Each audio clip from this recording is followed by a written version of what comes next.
Hello, everybody. My name is Gilbert Gallagher, and we're with the Sunnyslope podcast. I have one of my really good friends with me, AP. What's going on, everybody? Glad to be here, Gilbert. Thanks for inviting me today. Excited and having a little bit nervous here, sitting. Not sure really what to expect, but here I am. So yeah, let's definitely dive into this. That's awesome. Well, it is good to see you. It is good to see you being a father. You brought your son here today. I did. Yeah, I've got Beckett. He is 8 years old. Love of my life. Definitely a better man because of him. So yeah, he's in the next room. Hopefully not listening, but We'll get into fatherhood afterwards, right? Well, one of the first things I want to get, because this is Sunnyslope Alumni podcast, tell us how you got to Sunnyslope. Oh man, it was kind of a right hand turn that got me to Slope. I left Madison Meadows, played basketball, baseball, wanted to continue playing sports, so I actually tested into St. Mary's and started off at St. Mary's, and it was a lot of fun, but just didn't have the friends that I wanted and needed to support me during that time. So Christmas time came and told my folks, I'm not going back to St. Mary's. I was like, I'm going someplace else. And they said, well, your option's Sunnyslope. And I was like, well, then that's what it is. And I said, all my friends are up there from Madison anyway. And I said, I'd love to be there. And I only lived about a mile away, so it all made sense. So that's what got me over to Slope. That's awesome. I tell you, because I was there my freshman year. I started all 4 years there, so when you arrived, that was awesome. Well, we had a connection. Your cousin, Isaiah. And so I had known Isaiah at St. Mary's because he was big into football and whatnot. A lot of people knew him. And then when I came over and I met you, that was one of the first things you said to me. It was like, you know my cousin Isaiah? I'm like, yeah, of course I do. And so that kind of set us off there too. But yeah, how is Isaiah? He's good? So I'm gonna try to get him on the podcast too. Okay. 'Cause, one of the great things about having alumni, because once again, he was another St. Mary's guy that came to Slope. Yeah. But it's all about anybody that attended Slope. Yeah. So if I can get him on, that'd be great. Isaiah, if you're listening, we're coming there Hey, for come you. on, man. Let's go. Step it up. Get in here. Like Coach Prime said, that ain't hard to find. All right, yeah. So yeah, that was kind of my story. What got me up there, and then from there, man, I loved it. That just was such an influential time in my life to enter into Sunnyslope and to see the difference in a public school, high school compared to a private high school. Man, what a difference! But it was a great difference and a great change. Well, because St. Mary's has some great traditions. What about Sunnyslope? Is there any Sunnyslope tradition that you remember? And we've got a ton of different Sunnyslope traditions. But I was just talking about this last week with some of my staff now. So I work for the Madison School District, and we employ a lot of high school students, seniors in high school. And we've got a couple of kids working for us that are from Sunnyslope, and they were asking me that same question. And they're saying, like, what was one of your fondest memories and traditions? And I said, grapefruit wars. And I said, that was so much fun gearing up, knowing that night that all war was about to break loose, right? Driving in your car, putting it on the line of a grapefruit, smashing into the side of it, right?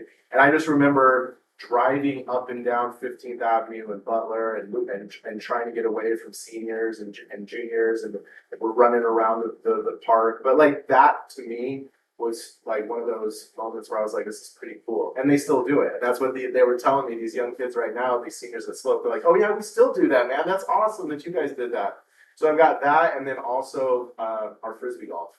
Man, over at Butler Park. And I try to tell people about this a little bit, that, the Young Life crew that went through Slope years and years before we even got there had come up with this awesome course, right? But it's not mapped out. There's no baskets out there. You don't know exactly what hole 1, 2, 3 are, right? So you actually had to know from somebody else that was older than you. It had to be passed down from generation to generation.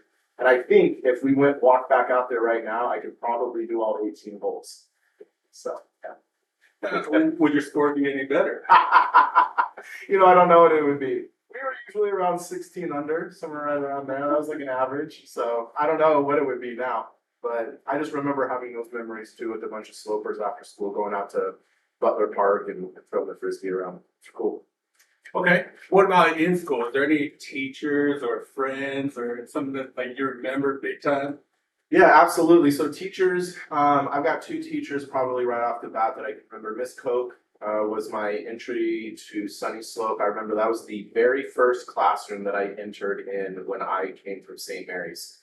And coming from St. Mary's, we were discussing theology and Greek gods and goddesses, and it was a different level of thinking. And I walked into Miss Koch's class and she handed me a paper and it was like, put your goals down and we'll see if, see where we are in a few months from now and see if this works. And I was like, put my goals down. I just went from like learning about Greek gods and goddesses and mythology and all this stuff to like writing goals for the semester. So it was definitely different. But Miss Koch was so sweet. Small little lady from what I can remember, and she was just so awesome. And she always, stopped by my desk, make sure I was doing okay. So she was pretty influential. And then therefore, like when I was in sophomore, junior, senior year, she still had said hello, when we walked around campus. So she was awesome. And then Coach Carlberg. Yeah. So Coach Carlberg and I actually have a personal connection too, because of his baseball background and my uncle and his baseball background. They knew each other years and years and years before and actually had affiliation through baseball. And it wasn't until I walked into Sunnyslope, my uncle said, "Hey, do you know Coach Carlberg?" And I said, "I don't know anybody really." And he was like, "You'll get to know him." And then to come to find out, his reputation on the baseball field was incredible. And I actually was in his resource class, I think my junior year, just to help me keep my grades up and whatnot. But he was an awesome teacher, really influential. Always staying on top of me in my grades, making sure that things were, going the way that they needed to so I could play sports. So yeah, I think those two, Mr. Carlberg, Coach Carlberg, and Miss Koch, were the two. Well, how would you describe yourself back in the day? That's a good question. I think back in the day, I lived my life kind of like I've told my son to live his, and is have as many friends as he possibly can, right? So be interested in different things and find different groups, right? So like when I got to Sunnyslope, I really felt like I wasn't sure exactly who I was. I wasn't sure if I wanted to go on the route of, being a jock in athletics and playing sports, or if I wanted to sneak out at lunchtime and go, smoke on my lunch break or be late for class. Like I kind of played the field on both sides. And so that had its positives and its negatives. I think positively, it really connected me with a whole bunch of people, right, around Sunnyslope. I was very diverse in that sense. Negatively, it was the same, because some of those people made, not the greatest of choices. I kind of dabbled with that, which, affected me being eligible for sports or, really keeping grades up and doing things like that. So I think that was probably a tough time for me in that sense, that I was trying to be friends with everybody and keep everybody happy and wanted to go to all the parties, no matter, what grade level it was.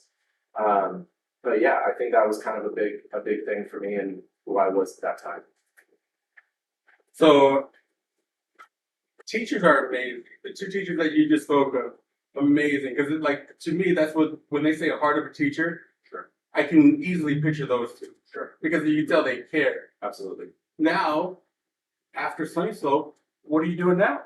That's funny that you bring that up. So after Slope, I ended up working in the restaurant industry for quite a while and realized that schedule sucked. I remember mopping. I was an assistant manager over at Wildflower Bread Company out in Scottsdale, and I remember mopping the floors because everybody was out early that night for 4th of July, and I just remember sitting there with the doors locked, remembering like, this sucks, man. I don't want to be in this restaurant mopping floors while everybody else is out watching fireworks. I said, this is not really the lifestyle that I want. So ended up moving out to San Diego and made a pretty big change. Started going to school out there, trying to get a degree in early education, and started working with the YMCA. And that really like shifted my focus on what I wanted to do. Working out of the YMCA in La Jolla was probably one of the coolest jobs that I've had. And it really sprung me into the education field and wanting to make a difference and give back to my community. So when I moved back to Phoenix, dropped off the U-Haul truck, and I remember walking in and Courtney Ness, shout out to Courtney, she was in there and she was like, "What are you doing? Are you returning your U-Haul?" I said, "Yeah." She goes, well, what are you going to do when you're back? I said, I don't quite know. She goes, well, look into the Madison School District. This was in 2011. I said, sure. So I looked in and they had an entry level position they were hiring for right away. And I'm like, well, listen, I need money right now. I got to get an apartment, so on and so forth. So I jumped in and started working at Madison Traditional Academy in TA, their very first year that they opened.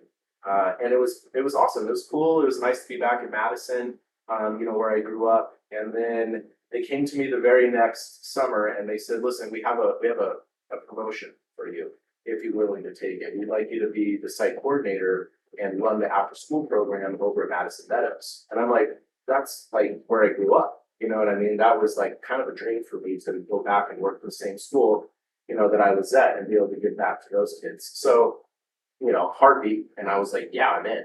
Right. And so I remember transferring over there and I spent 2 years over there and it was awesome. Walking the halls that I used to walk as a kid, going to different places that were influential on campus, looking at banners in the gymnasium and remembering, oh, we played and we won that, state tournament and so on and so forth. It was really cool. And then there was another piece of the pie too, is that my growing up 5th through 8th grade, my really close friend was Erin Cotner and Casey Arnold, and their mother, Jan Arnold, was probably one of the biggest influencers in my life. She was there for me during a time like my parents weren't and they were going through divorce, and Jan was there. Jan also was an assistant principal at Madison Meadows. She also sat on the governing board for the Madison School District. And there's always been a part of me that always says I'm giving back a little bit because of Jan, right? And so that was really big for me at Meadows, walking by her office and remembering going in there and all the different fun memories that we've had together. And rest her soul, she was one of the greatest people that ever walked the planet. So, but then I shortly got moved over to Madison Heights, and Madison Heights has been my home for the last 11 years, which has been incredible. I'm the site coordinator over there, so I oversee our preschool department at Heights and our after school department. Our school is preschool through 4th. It's bilingual, so we're doing Spanish immersion there. Which is completely taken off. We have a wait list of 60 kids for preschool.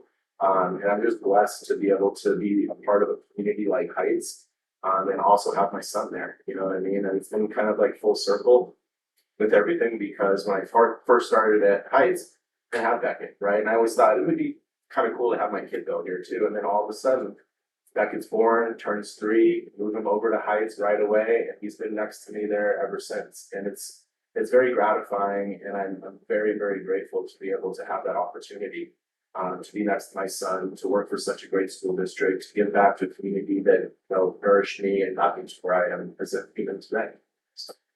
So, Becky, amazing young guy. What is the biggest difference in the way that you raised him compared to how you were raised? Absolutely, that's a great question. So, my mother is a saint. And if anybody's listening out there, and if you've had an opportunity to spend any time with my mom, you would know that she would literally give you the coat off her back in a blizzard. She loves Gilbert. She loves all of my Sunnyslope friends. She is always asking about everybody. But I've taken a lot from my mother and how she raised me, in the sense that she was soft and warm and unfortunately too much of an enabler. But at the same time, I know that it came from a good place. So I try to use that softness with Beckett, and then also with my father. I mean, we had our rough times for sure growing up.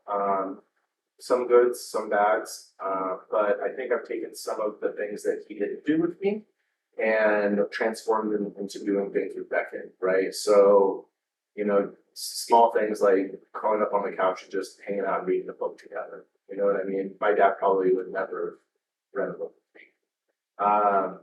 Certain things like taking him on hikes, taking him camping, showing him how to fish, showing him how to change a tire, showing him just different aspects of life that, my father kind of just paid people to do, which was fine at the time and it made life pretty easy, but never taught us anything.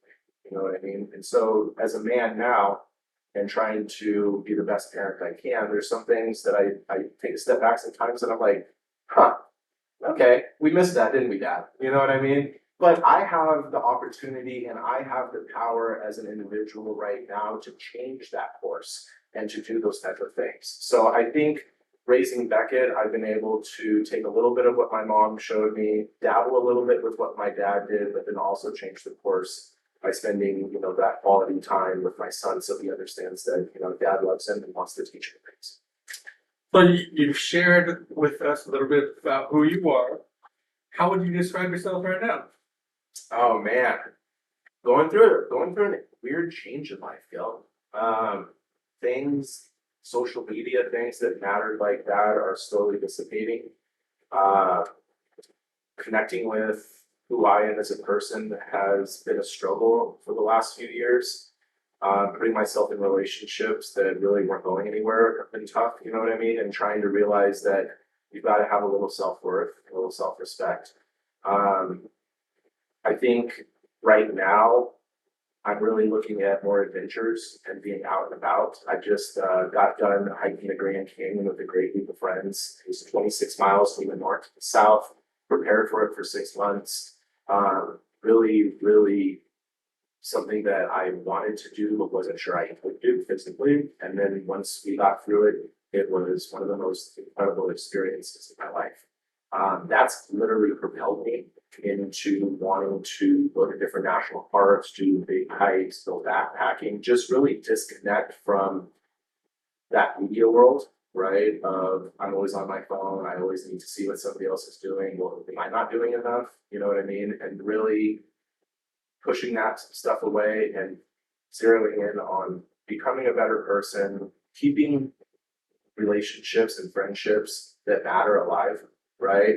And then focusing on being a great parent and making sure that I'm doing personally in my life what I need to do, right? To be a good dad, but also making sure that Beckett understands that he's a great kid and that I love him and that there's going to be some times that dad parents him a certain way. And then, we move on from those times. But right now, I think it's just weird, man. I'm almost 40, right? I'm almost 40 years old. I think things just shift and differences come through as you get a little bit older. You know what I mean? Now I understand why people want to like move out of town all the time, right? Or they want to like go to like live in the middle of nowhere. I'm like, why would we do that? Like, this sucks.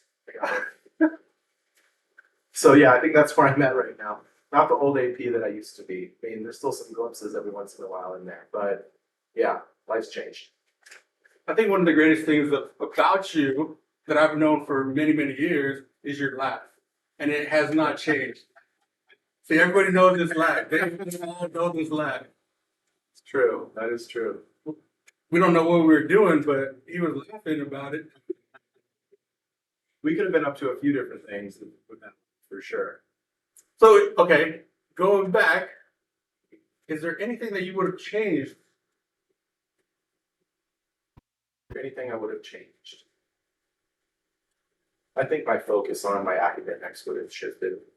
That's what I would tell myself now if I had a chance to. It's fun to party. It's fun to go out. It's fun to be in the crowd, right? It's fun to skip and go to somebody's house and hang out and they get Saturday detention and not go and they get Saturday or Tuesday suspension, right?